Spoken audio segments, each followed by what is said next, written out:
After a few long seconds, he recognized the woman's voice. "That's Penelope.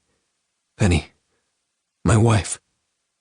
He rolled his eyes as far right as they could go and caught a glimpse of her cropped blonde hair.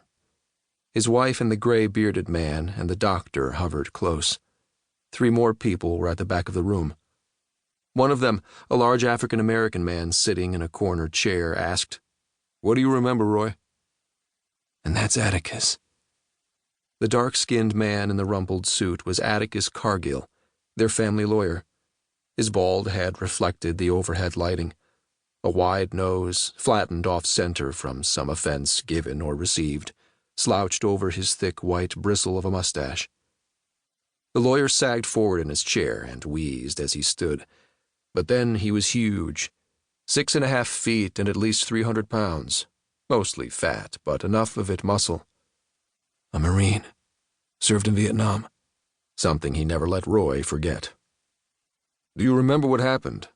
Atticus asked again, more insistent this time. Standing beside Atticus was Roy's mother, and the other guy with her looked familiar. Drops of memory spattered onto his mind. A policeman? Right. That other guy was Captain Harris from the East Hampton Police Department. He was always at the parties, waiting by the entrance. Dr. Dinesti shushed them. "Do you remember who I am?" he asked. "I know you," Roy thought, but he couldn't mouth the words. A wheezing rattle of air through a constricted windpipe. "Are those my lungs?" He tried to breathe deeply, but felt nothing. Still smoldering fear tightened its knuckles around his brainstem. "Blink once if you can hear me," Dinesti said, his voice rising in pitch.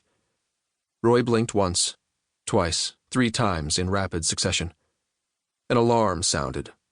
A white-clad figure materialized to his left, then disappeared just as fast.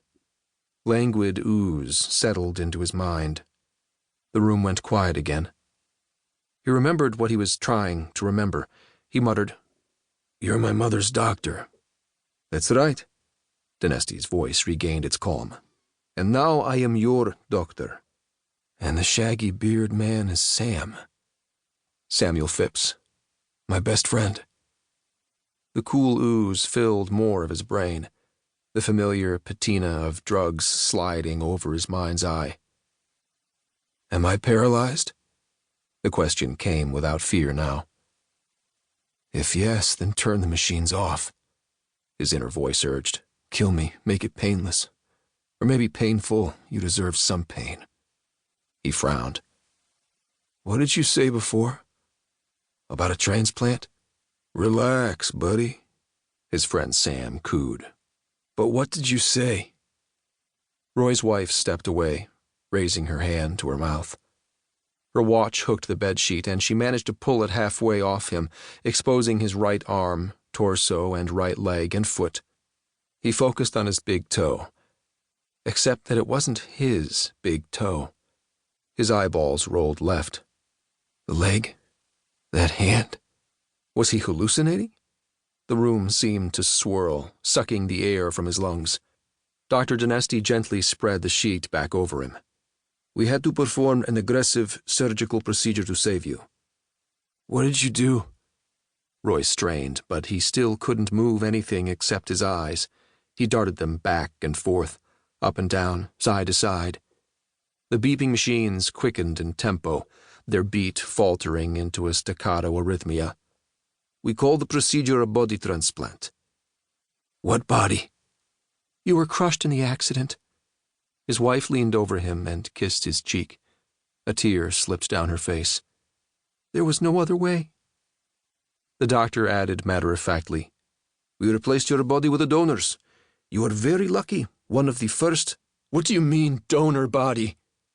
Roy's eyes swiveled down as far as they could in their sockets.